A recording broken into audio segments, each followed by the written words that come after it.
dans ce nouvel épisode des Blabla de Sandra. Si tu apprécies ce contenu, pense à t'abonner, à liker et à partager. Je t'invite à découvrir mon dernier bébé de papier paru à ce jour en auto-édition, L'amour minimaliste, une romance qui parle de deuil, de résilience et de renaissance à travers un nouvel amour avec tendresse, humour, passion et sensualité. Fin de la page promo. Quand on publie une vidéo sur un réseau social, on s'expose aux encouragements, aux critiques constructives et parfois à des commentaires agressifs, méprisants ou inutilement violents. Aujourd'hui, je voudrais proposer une idée simple mais essentielle. L'avis du commentateur peut m'intéresser, mais je n'ai aucune obligation émotionnelle d'accorder de l'importance à un avis agressif. Ce n'est ni de la fuite ni de la faiblesse, c'est une compétence psychologique. Essayons de comprendre pourquoi les commentaires agressifs marquent autant. Notre cerveau n'est pas neutre. De nombreuses recherches montrent que nous sommes soumis à un biais de négativité. Les informations négatives ont un impact émotionnel beaucoup plus fort que les positives. Une critique agressive peut éclipser 10 commentaires bienveillants. Ce biais est normal. Le problème commence quand on croit que cette réaction émotionnelle signifie que le commentateur a raison. On peut distinguer 3 types de commentaires. Pour préserver son équilibre psychologique, il est utile de classifier les commentaires. Premièrement, les critiques constructives. Elles apportent une information exploitable,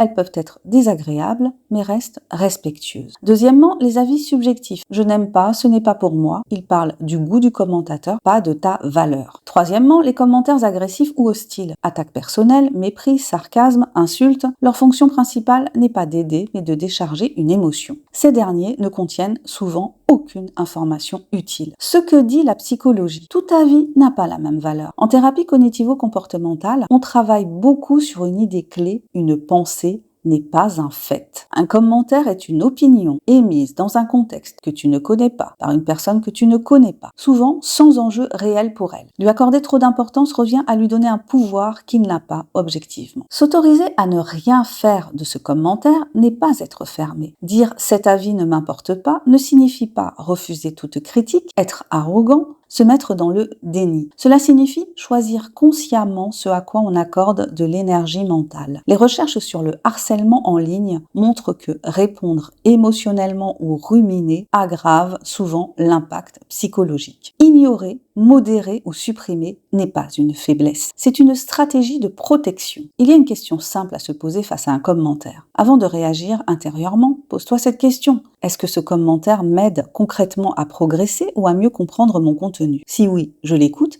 Sinon, je le laisse passer sans justification. Parce que ton énergie mentale est une ressource limitée et parce que créer demande déjà beaucoup de courage. Conclusion, tu peux être ouvert au retour sans être vulnérable à l'agression. Tu peux écouter sans tout absorber. Et surtout, tu as le droit de choisir ce qui mérite ton attention. Merci d'avoir écouté cet épisode des Blabla de Sandra. Si tu as aimé cette réflexion, n'hésite pas à partager ce podcast et à me dire quel est ton point de vue sur la question. Je te dis à très bientôt pour un nouvel épisode des Blabla de Sandra. Allez, abonne-toi, commente si tu l'oses, like et partage. Et pense à découvrir mon dernier bébé de papier paru à ce jour, L'amour minimaliste, une romance qui parle de deuil, de résilience et de renaissance à travers un nouvel amour avec tendresse, humour, passion et sensualité. Bye bye!